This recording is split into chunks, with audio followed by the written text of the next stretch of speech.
I'm losing my voice, so forgive me. It'll come in and out probably. Today's parashah is Terumah, and the message is titled, Investing Our Materials for His Dwelling. This parashah discusses a well-known event that takes place on the summit of Mount Sinai, and where Moses is given detailed instructions on how to build or construct the Mishkan, or tabernacle dwelling for God, so that it could be readily dismantled, so that it could be transported and reassembled as the people journeyed in the desert. There's more significance to that dismantling and reassembly here, and we'll talk about that here in a moment, but that's the gist of it. But the title of the parashah, Terumah, literally means an offering to God. And the basic message is that everyone must offer from their own possessions materials to build the dwelling place of God on earth. How much more important is something to you when you have personally invested of your own stock into that building? Much like our temple here, many of you have helped to build this, so it's yours. It's not ours. It's not one person's. It's all of ours. I mean, it means something greater to you when you invest of your own self.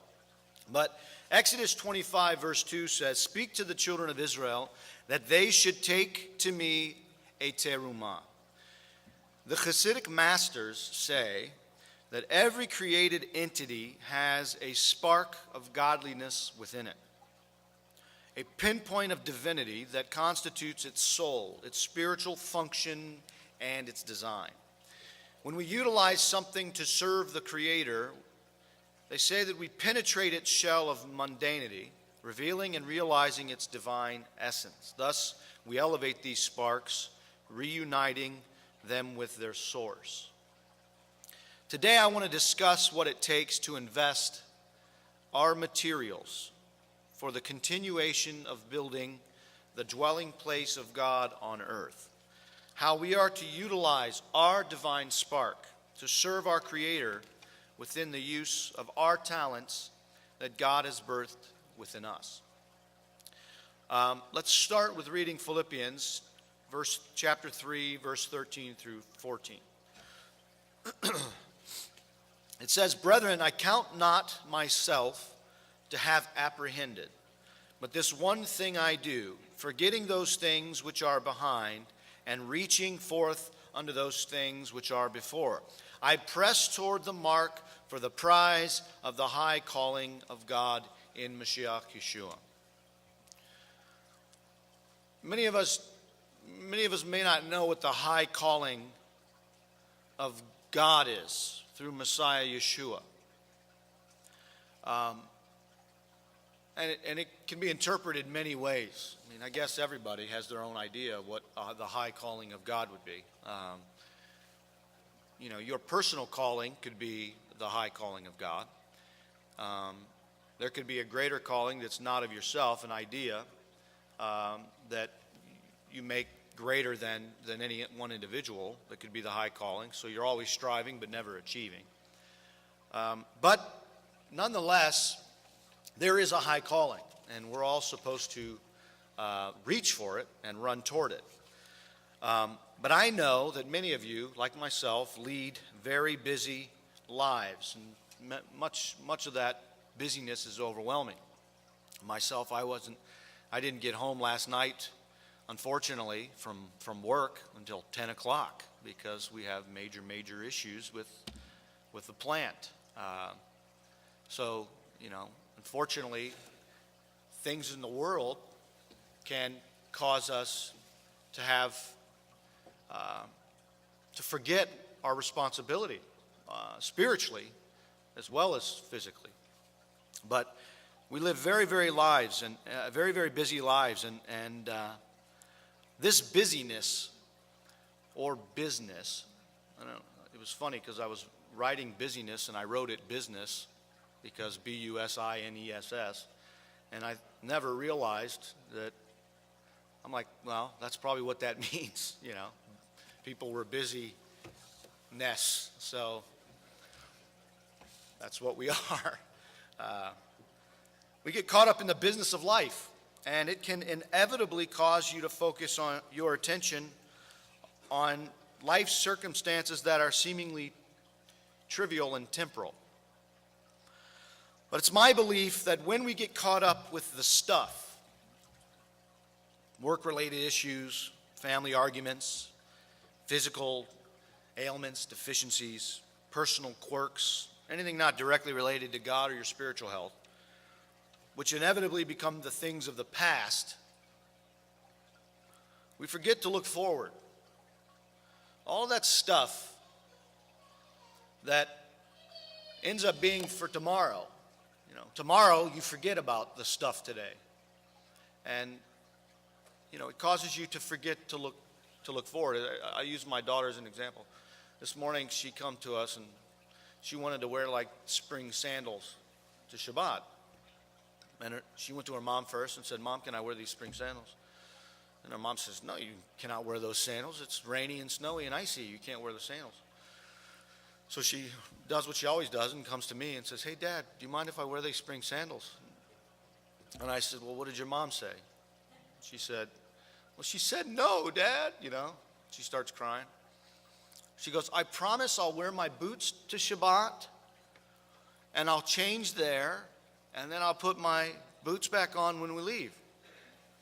And I said, "Eliana, no, you're not going to do that." She said, "But I won't fit them in the summer." The funny thing is that she is looking forward, right? This moment that's trivial, she's looking forward. "I won't fit them in the summer, Dad. My feet are getting big." And I sat there and I thought to myself, I could argue with her and say, "No, listen to your mother," or I can say, "Put them in your backpack and go ahead and change them." It's really trivial, right? It's really no big deal. So I said, "Put them in your backpack," and then Mom comes out and she said, "What did I tell you?" And I said, "I know, I did it. I told her she can put them in her backpack." And we kind of looked like a divided front, so I'll probably hear from that later. But that was a trivial moment, right? For me to argue with her over something that tomorrow we'll all forget about, and you know, put her in a position where she has to get angry at me and then ultimately get angry at her, right? You know, parents don't provoke children don't provoke your parents to anger, but you know what, parents, don't provoke your children to anger, because it's a cycle and it works. So I shut up and I said, "Well, let's just give her what she wants, and she'll remember that Daddy did it." And unfortunately, she'll come back to me every time and ask me first. But the point is that we forget, and sometimes these things that we get caught up with in the present, which will ultimately become the things of the past, stop us from looking forward and looking ahead toward the promises of God. And ultimately, we forget that we have a spiritual obligation to the master of creation. That we have a spiritual obligation that we are to make a dwelling for him on the earth through our lives. That's our role. Our role is to bring the divine from above to the earth. Martin Luther King said, "If you can't fly, then run. And if you can't run, then walk. And if you can't walk, then crawl. But whatever you do, you must keep moving forward." He's 100% right. We have to be moving forward.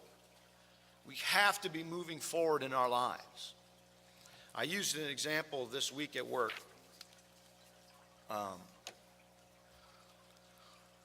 I get very upset when I see people come into the office with other companies' brands on them, especially when they've worked for us for 30 years. And there was a guy there that had a jacket on that's been with us for 30 years, and that jacket said LTV Steel on it. And I thought to myself, what on earth? And I asked the guy, well, I knew for a fact he worked for us, but I asked him, I said, can I help you? What are you looking for? Are you lost? Because this is Republic steel. And the guy said, no, I'm not lost. I've worked here for 30 years. I said, yeah, but it looks like you're living in the past. It's funny, at work, you know, and I'll just use my own life as an example. We have people that talk daily about how they used to be. We used to be the best. We were the best, and we had this, and we had that. But you're not the best now. Why? Because you took a snapshot in time. And you thought to yourself, I'm going to be that all the time, forever. But life's a motion picture. It's not a photograph. It's like the Amish people. At one time, I can promise you, the Amish people were at the height of modernity. They were probably the most advanced society they could have been at one point in time. The way they churned butter, the way they raised barns, the way they build, they were it. People wanted them to teach them. They were the best in the world. And somebody said, we're so great, let's just keep it the way it is. And they never moved forward. And that's a problem, especially in the faith. In the faith, we have to move forward. We can't be stuck where we thought we were. Mike Tyson, I don't know if you guys know him, he's a strange character. But Mike Tyson says, a fight plan is only as good until you get punched in the face the first time. And then the plan goes out the window. Right? Imagine Mike Tyson today. He says, I'm the champion of the world. I'm the best in the world. Imagine if Mike Tyson got in the ring today screaming that he's the best in the world. What would happen? His 8-second knockout record would be he's the first to beat it on the other side. Knocked out in 7 seconds. Because he's stuck somewhere. He's actually not. He admits that he's, not the man anymore, which is pretty big. But the point is that moving forward is important. Not getting caught up in what we were, how it began, how things started. We have to move forward and start thinking about what it takes to move and change. The way they used to minister the gospel years ago has changed drastically. I mean, we stream live over the internet, and people watch us every week. And we get on Facebook and, Twitter and all this other stuff that people do. I mean, it doesn't help because we're small. And when you're small, people decide that they're not going to come in because they can watch us on TV. And then that's a bad thing. So all of you that are at home right now, you should feel really bad, what I'm saying. The point is, we've moved forward, right? There's different things that change, and if they don't hurt, then keep them up. But I want to begin this morning with stating the fact that I believe it's virtually impossible for any one of us to move forward in our promise in the higher calling if we're still looking in the rearview mirror at the wreckage we left behind at the location of our latest bout with the world. A lot of people are caught up in their past, and they spend a lot of time talking about their past. And they spend no time talking about what the future is. Literally, the message of the kingdom is talking about the coming kingdom. It's not talking about what you have had, unfortunately. It's nice to have a testimony, but the only testimony we are to share is the one of Yeshua HaMashiach. not going to argue against the testimony, but people have made it big on their own personal experience. And then at the very end, they say, do you want what I've got? Then you need to accept Yeshua as the Messiah. Guess what? You'll never get what that person got because you're unique. You'll never experience it the way that person experienced it because you're unique. But we think that it'll happen that way. We think that, well, that guy had it. If he had it, I can have it just the same. No way. No way. Same concept when we were first having children, everybody wanted to tell us what we're gonna experience, what my wife was gonna experience in pregnancy. And my wife's thinking, well, I'm gonna have this, I'm gonna have that. And finally I got fed up and I said, what are you talking about? How do you know what you're gonna have? Well, because they're telling me. Well, that's not you, that was them. How do you know that it'll be the same experience as what that person had? You may not experience it the same way. And that's good, because God treats you differently. He's going to work with you differently. Why? You have different problems. We're all a little crazy, but we're a little crazy differently. So God works with us in a different way. But we stare back in the past and we say, we use our experiences as a platform to gather people in and to gain respect from others. Well, quite honestly, your experience, I don't respect. What I respect is, the only one I respect is the one that crawled up on the cross, laid himself down, allowed nails to be driven into him, a crown of thorns placed on his head, that I might live. That's the testimony. That is the calling of God, to share the message of the coming kingdom, the future. What is to come? The Mashiach ben David is coming. In Orthodox Judaism, they spend all their time discussing the coming kingdom. Read it. Pick up the writings. We have friends that, and when you go and experience, I work in a very Jewish industry, the steel industry. And it is all about Mashiach, the coming of Mashiach. That's the focus. It's never ourselves. It's never me. It's never an individual. It's the corporate body. It's Israel.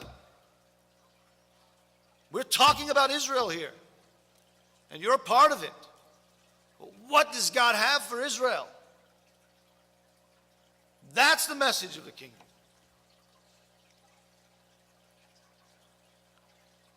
I think you'll all agree that too many believers, we spend our time reflecting and frankly wallowing upon the pains of our personal struggles. Whether those struggles are induced by others or something that's embedded into the fabric of that believer's spirit, we spend a lot of time wallowing in our personal problems. Oh Lord, deliver me. Well, you've been delivered.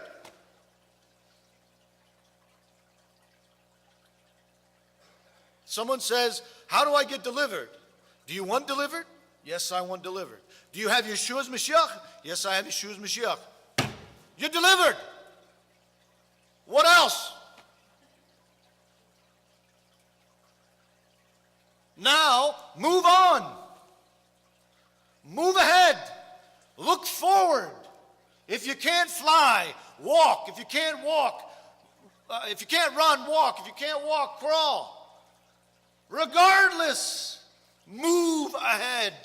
Fight You ever been in a street fight? What do you got to do? You got to claw. You got to scratch. You got to kick. You got to bite. You got to do whatever you can to get out of that. Move. Life is war.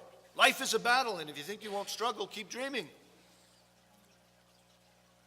Struggles are every day. They're not new to anyone.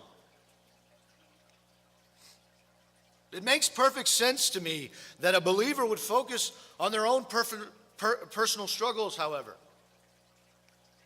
It makes sense to me that we'd spend a majority of our time seeking personal fulfillment and personal healing, due to the fact that the essential theme of our faith for centuries has been centered on a personal relationship with Yeshua. It's your personal relationship with Him. The idea of the corporate body has gone away. I'll say in Christianity, as I think through it. It's always about the individual, and that's the connection. And it really does make a difference, because we want that personal touch. I mean, when you meet your wife or your girlfriend or your boyfriend or your husband, you want a personal relationship. You want it to be different than the relationship that that person has with everyone else. It's got to be something significant, so you push it and you drive it. I'm not debating that this should be a central theme of the Brit Chadashah. I'm not debating that this is, in fact, true, that you do have a personal relationship with God. But it's important to point out that though we accept Yeshua as our personal Mashiach, He also must accept us into His kingdom. And with that acceptance comes responsibilities to Him and the people of His kingdom. When you get invited into a community, you now are responsible to that community. The community is not responsible to care for you. They will, just because they love, but that's not the responsibility of the community. Anytime somebody goes into a community and it's all about them, I need this, I need that, I need this, everybody will surround them and care for them. But sooner or later, that neediness gets old, unfortunately. And someone has to say, pull up the bootstraps, guys. Let's walk. Move forward.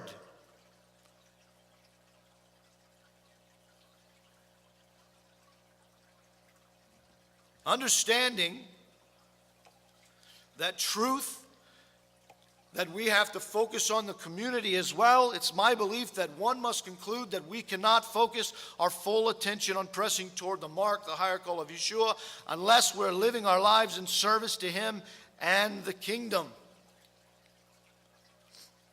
In regard to this parashah, one rabbi states, the measurements of the ark were all in fractions. The measurements of the ark that was carried were all in fractions. And he said that this indicates that to become a vessel for the Torah, for the Word, a person must first break his ego. In order for us to be a vessel for the Word, we have to be in fractions. We have to break our ego. It's not about me. It's not about you. Your name in lights. That person's such a prayer warrior. We love that person because they really know how to pray. Let's go talk to that person. So-and-so and so-and-so. This big name. It's not about a name. It's about a king. And we're a community. All of us, you and me and them that go to church out there and other Messianic congregations are part of a community of Israel.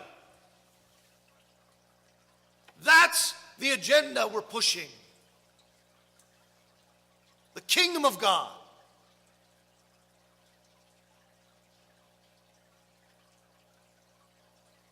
We must be broken at our ego.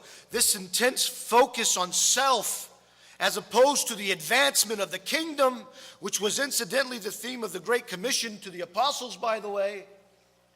The theme of the Great Commission was to go out into the world and minister the gospel of the kingdom.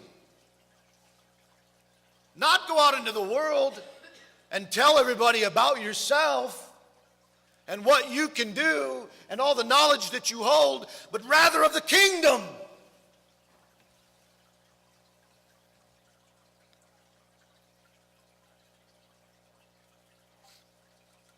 I don't matter. God matters. This is the message. I matter to God. Isn't that great? Isn't that awesome that you and I matter to Him? And one day, He'll look at me and He'll say, "You did good, my son."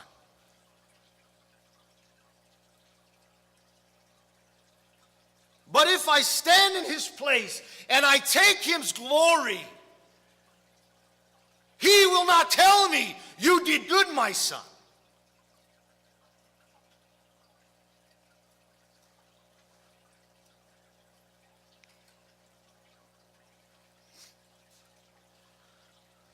This intense focus on self is causing a shift in the balance of power. What is the balance of power? There's a chain of command in everything in life. There is a chain of command. There is a ruler and there are servants. It's causing this balance of power to shift in the minds of people. And as opposed to the servants living a life of obedience to the master, the servants are expecting the master to serve them. Is that not weird? Rather than I live in obedience to you, O God, what are you giving to me lately? What have you done for me lately? Look at my life, God. I accepted you. I tithe. My mortgage is upside down. I lost my job. My best friend died.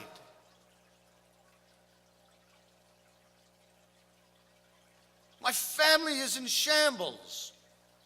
Where are you? What are you going to do for me? Serving God versus God serving you. There's a thin line. There's a thin line. And all of us at some point, we cause God to serve us. Everyone. Everyone at some point expects God to do for them.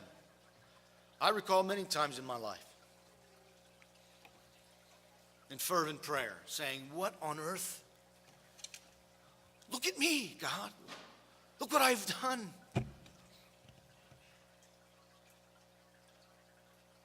And I didn't think I heard Him. And then it just says, "Obey me. Obey me. I am the master. I have the plan."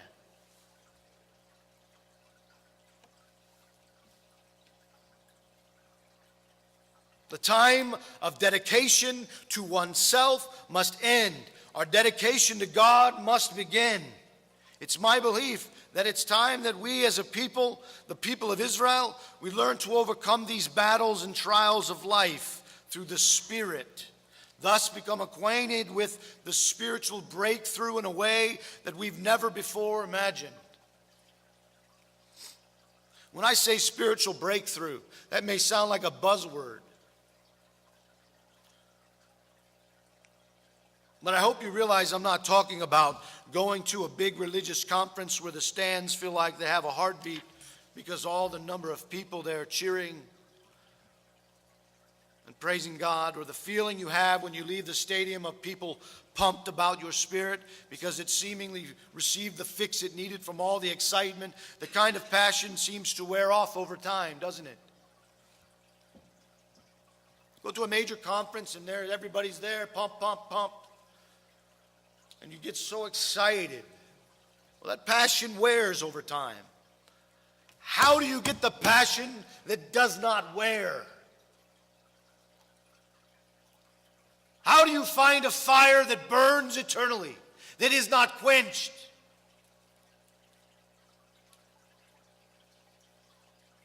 I'm talking about true breakthrough, where no matter if you are at your highest high or your lowest low, you recognize that you stand on a spiritually stable foundation that will not waver your resolve and presence of mind to know that God is in control and He's the author of life. He's the commander-in-chief of the strongest force imaginable.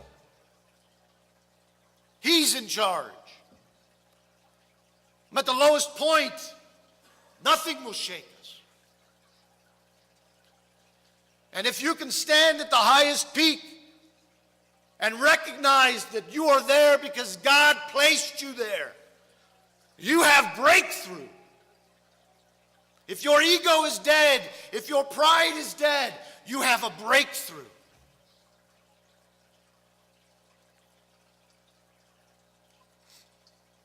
You must believe that Yeshua is directing you through the storms, through the trials of life, as well as the attacks of the enemy as they become stronger and more intense with every step in the right direction. Every step in the right direction, the enemy will attack you harder. He wants to divert you from the path of righteousness. To wrap the last few moments up, we need to be people that are focused on advancing the kingdom of heaven, serving Yeshua with our whole heart, keeping our eyes on the promises to come, pressing toward the mark, allowing Yeshua to press into us, making us holy before Him. Exodus 25:15 says, "The poles that shall be in the rings of the ark, they shall not be removed." When you read about the meaning of this, the rabbis say that this is one of the 365 prohibitions of the Torah. Never to remove the carrying poles from the ark, even when the Mishkan is in a state of rest, as it often was for several months at a time. You will never remove the poles from the ark. That's significant. The rabbis say, indeed, the poles remained in the ark for the more than 380 years that it stood in the Holy of Holies in the Temple of Yerushalayim. This particular law applies only to the ark, not to any of the other vessels of the Mishkan. Rabbis state the ark, which served as the depository of the Torah, was the most secluded of the Mishkan's vessels, expressing the ideal that the Torah scholar who serves as an ark for the Torah must remove himself from all worldly endeavors. At the same time, however, he must be in constant state of portability, even more so than the other vessels. You and I were part of a promise where God will take His word and He will inscribe it upon our hearts. The Holy Spirit lives and dwells inside of us. The power, the dunamis power that resurrected Yeshua HaMashiach lives and dwells inside of us. We are acting as though we are like the Aram HaKodesh.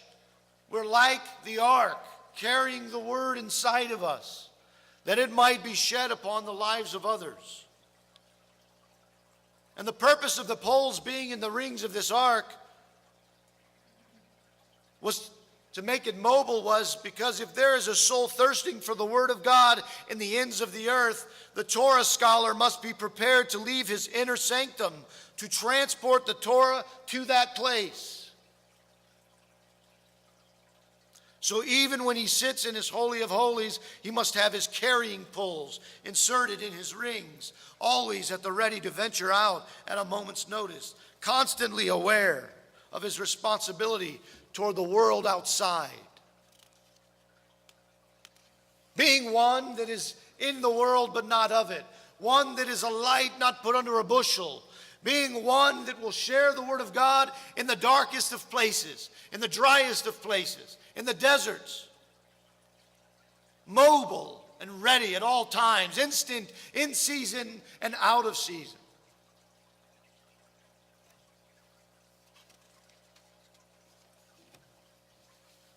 Matthew 25:14 through 32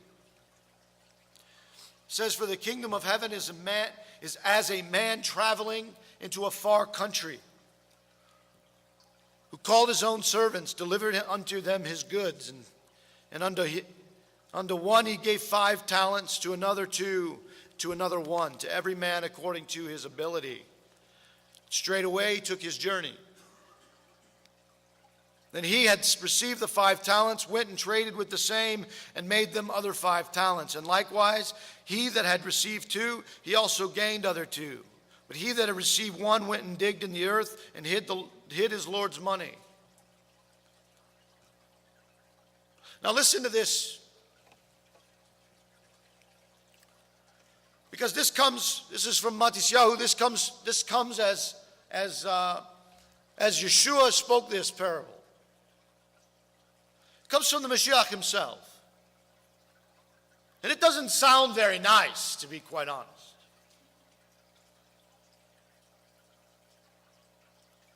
He sounds like a capitalist. He doesn't sound like what the world wants, that all be on a level playing field. Just listen closely. It said, "After a long time, the Lord of those servants comes and reckons with them. And so he that had received 5 talents came and brought other 5 talents, saying, Lord, thou delivered to me 5 talents. Behold, I've gained beside them 5 talents. And his Lord said unto him, Well done, you good and faithful servant. Thou hast been faithful over a few things. I'll make you the ruler over many things. Enter thou into the joy of thy Lord." That guy took an investment, and he doubled it. Man, that guy's going to be the number 1 guy on my team. He also said, he that received 2 talents came and said, Lord, thou deliverest me 2 talents. Behold, I've gained 2 other talents beside them. His Lord said, Well done, good and faithful servant. Thou hast been faithful in few. I'll make thee ruler of many. Enter thou into your joy. Doubled his investment. Man, these guys are killing it. Where can I find them? Then he which had received the 1 talent came and said, Lord, I knew that you were a tough guy. I knew that you were a hard man, reaping where thou hast sown and gathering where thou hast not strawed. Reaping where thou hast not sown and gathering where thou hast not strawed. You are a hard man. You take what is not yours. That's what he says to the Lord there. You take which is not yours. And I was afraid, and I went and hid thy talent in the earth. Lo, there thou hast, that is thine. He says, here's your talent. I didn't lose it. I kept it for you. I did the good thing.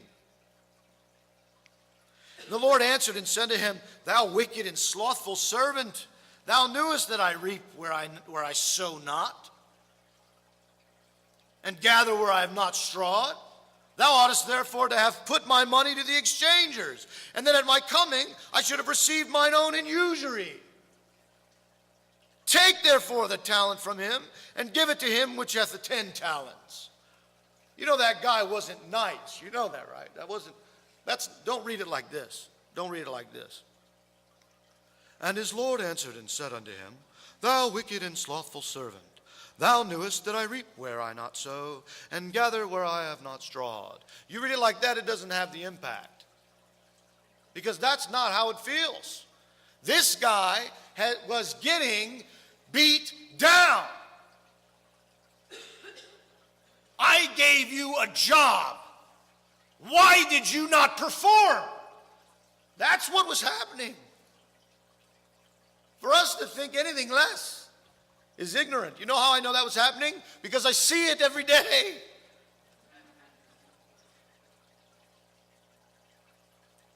This is real. For unto everyone that hath shall be given, and he shall have abundance. You know what he says there? You work hard. You work hard, and you will have great gain.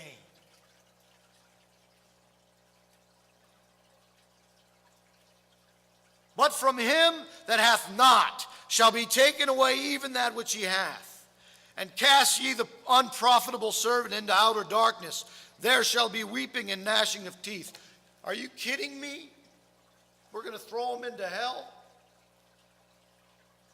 That's what that says. Now let's turn it into spiritual, because every physical example is so that we might understand something in the spirit, right? Parables help us to understand what is going on in the spirit world. And here we go. When the Son of Man shall come in his glory, and all the holy angels with him, he shall sit upon the throne of his glory. He's already saying now that I'm the Lord in this parable. And before him shall be gathered all nations. He shall separate them one from another, as a shepherd divides his sheep from the goats. He's going to say, I gave you talents. What did you do with them?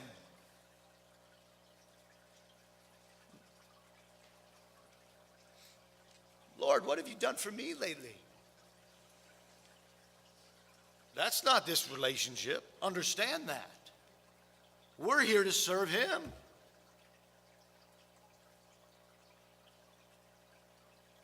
Every day, we should be thinking to ourselves, what have I done for God today? What have I done to serve him? What can I show him that I've done for him today? Every day. These are the things that I know I can do. This block of scriptures comes directly from Mashiach himself. The Mashiach is speaking here. A story explaining the expectations of a master on his servants, correlating it directly with the responsibility we believers have to advance the kingdom of heaven while we are on this earth. These scriptures suggest that our place and service in heaven will depend on the faithfulness of our lives and service here on earth prior to Mashiach's return. Clearly, a talent represents any and all of our abilities to introduce the kingdom of God to the lost, thus increasing the number of people exposed to and potentially accepting Yeshua. Our talents are considered by God as a trust that we are responsible to administer in the wisest possible way.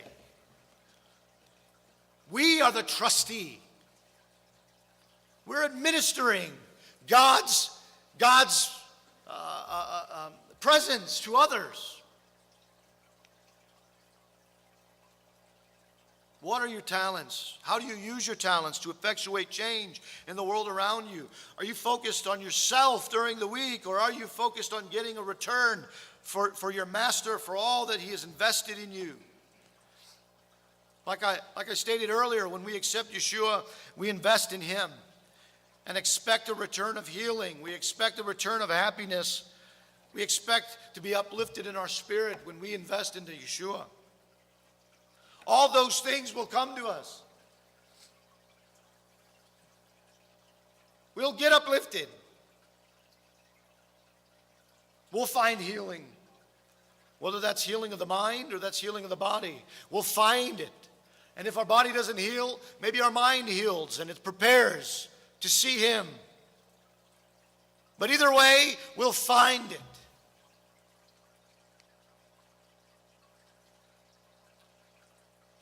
But he invested in us jointly, and he is also expecting a return from us. And that return comes in the form of unadulterated worship toward him, advancement of his kingdom, speaking salvation to the lost, spending time in the presence of the Word and the Spirit of God. All this is important to realize as we seek spiritual advancement, as we move forward. Another important principle that Yeshua brings to us regarding our reward in heaven. What each of us receives in the future kingdom of heaven will depend on what we possess of it now. It is clear from the passage that our position, our inheritance in heaven, will be in direct proportion to our current dedication, commitment to Yeshua. What time we spend with him and working for him here and now will directly affect our inheritance in heaven. Matthew 6:19 through 21. Lay not up for yourselves treasures on this earth, where moth and rust corrupt, where thieves break through and steal. But lay up for yourselves treasures in heaven, where neither moth or rust corrupt, and where thieves do not break through or steal. Where your treasure is, there will your heart be. We have all heard these scriptures before, but never maybe together as they have been presented here. In order to build treasure in heaven, we have to invest a talent here on earth. One talent can bring many treasures. However, it takes each and every one of us stepping out and investing the talent through our callings, our ministries, love towards another, toward the higher calling of Yeshua HaMashiach, in order to realize true inheritance and true spiritual wealth. Many of us have been called by God, and we have visibly active talents that we can be using to advance the kingdom and build our futures. However, fear and doubt will take hold and can take hold, and we don't step out in faith and invest ourselves in the Lord's calling. We have to fight against this. Fight against fear and doubt. Isaiah chapter 6 provides us some encouragement on how to approach ministry and calling and the general work toward the building of our treasures in the kingdom. Yeshayahu says, and one cried unto another and said, Holy, holy, holy is the Lord of hosts. The whole earth is full of his glory. And the apostles and the post of the door moved at the voice of him that cried, and the house was filled with smoke. And then I said, Woe is me, for I am undone. Woe is me, because I am a man of unclean lips, and I dwell in the midst of a people of unclean lips. For mine eyes have seen the King, the Lord of hosts. Then flew one of the seraphim unto me, having live coal in his hands, which he'd taken with the tongs from off the altar. He laid it upon my mouth, and he said, Lo, this hath touched thy lips, and thine iniquity is taken away, and thy sin is purged. Woe is me! Have you taken Yeshua as your Mashiach?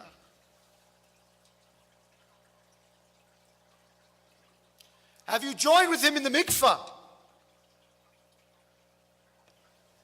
Well, then he has taken his ruach and he has touched your life, and your sin is purged. And there is no more woe. Now it's time to move forward. Now it's time to move forward and act. Invest what he has given you.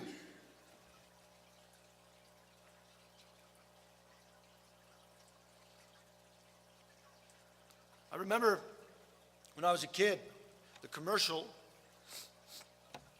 what's that guy's, the big pastor of the cathedral? Schuler.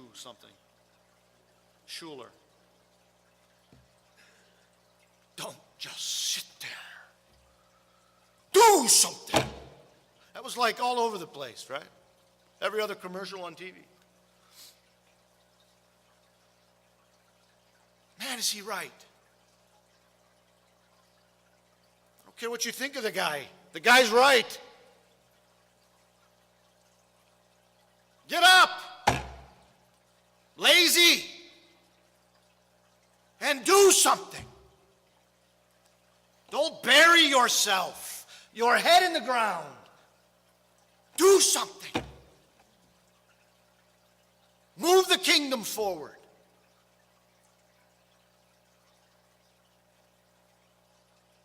Isaiah said he heard the voice of the Lord say, "Whom shall I send, and who will go for us?" And then he said, "Hineni, send me." And then the Lord said, "Go and tell this people, hear ye indeed, but understand not. See ye indeed, but perceive not. Make the heart of this people fat. Make their ears heavy. Shut their eyes, lest they see with their eyes, and hear with their ears, and understand with their heart, and convert, and be healed." And be healed. If you don't feel quite as adequate as you need to be, if you feel like you're going to screw something up, you need to think back to the day you were called, back to the day you were saved, and use that very same zeal that you had then to drive your passion today. Step out in faith. Act upon the voice of God in your heart. Turn from the ways and trials of the world. The world can bog us down. Who cares about the world? If you want to wear your spring sandals, wear your spring sandals. It's no big deal. It keeps you from moving forward because that's what you're bogging your mind up with. Get out of the trivial. Get out of the temporal. Become infinite.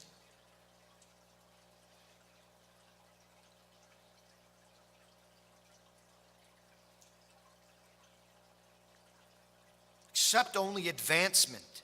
Reject the things which force you to remember the wreckage of your flesh along your journey.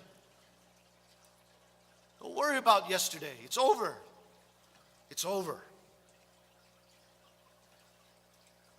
Today is a new day. Breathe it in. Say moderni. Say moderni. And as your eyes flutter awake, you get your soul prepared to go out into the world and advance the kingdom.